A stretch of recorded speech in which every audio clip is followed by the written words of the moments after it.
Mesdames et messieurs, il faut tout de suite savoir que ces tentatives de déstabilisation ont jusqu'ici pris deux formes. Premièrement, la tentative d'exfiltration du président déchu, Bazoum Mohamed. En son temps, vous avez suivi le communiqué du CNSP et du gouvernement sur cette affaire. La justice a été saisie pour faire toute la lumière sur l'affaire. Le procureur général près la cour d'appel de Niamey a tenu un point de presse à cet effet le mardi 31 octobre 2023. Deuxièmement, des messages haineux à l'élan clanique, ethnique et racial sur les réseaux sociaux et d'autres moyens de presse. Toutes choses contraires à nos lois, contraires à notre tradition de vivre ensemble et contraires à nos valeurs culturelles et religieuses. Le Niger est un pays de bons croyants. Plus de 98% de musulmans qui vivent en paix avec les autres religions. Le SG, en charge de la communication, le ministre de la Justice vont vous faire un état de la situation en rappelant la loi et les sanctions qu'encourent ceux qui s'inscrivent dans la logique de déstabilisation de notre pays.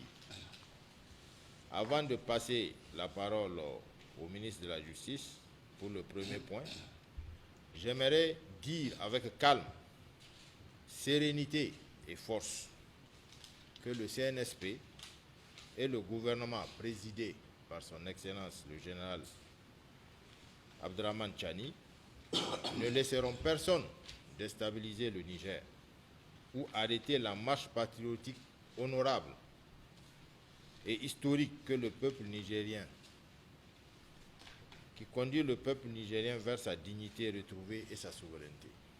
Suite aux événements du 26 juillet 2003, il a été observé que beaucoup de publications de nature à porter atteinte à la quiétude, à la paix et à la cohésion sociale ont été relayées par les réseaux sociaux.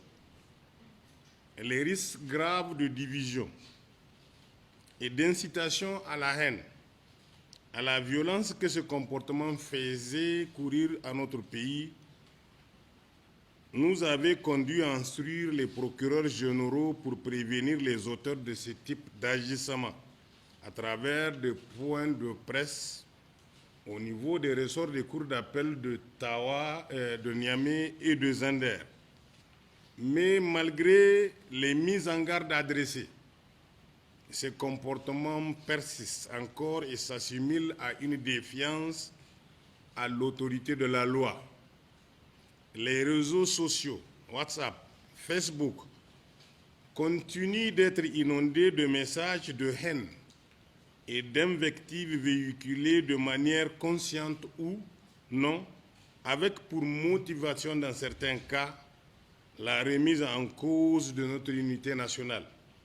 S'il faut se réjouir de l'existence de ces espaces de liberté, où devait régner la convivialité entre citoyens et l'expression plurielle des opinions, il faut aussi regretter et condamner avec fermeté certains dérapages.